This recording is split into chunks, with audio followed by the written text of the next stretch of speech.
మాజీ సర్పంచ్లు మరొకరు ఆత్మహత్య చేసుకోకముందే ప్రభుత్వం బిల్లులు చెల్లించాలని మాజీ మంత్రి సత్యవతి రాథోడ్ ప్రభుత్వాన్ని డిమాండ్ చేశారు.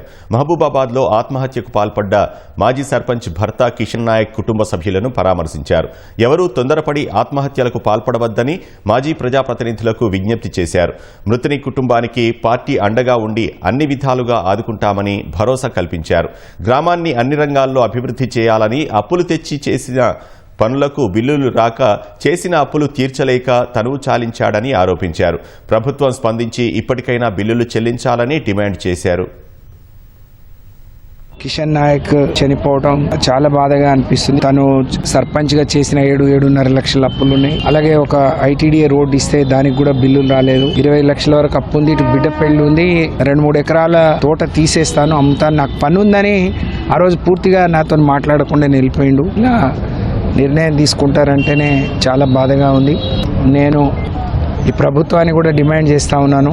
15-16 నెలలుగా బిల్లులు రావట్లేవు.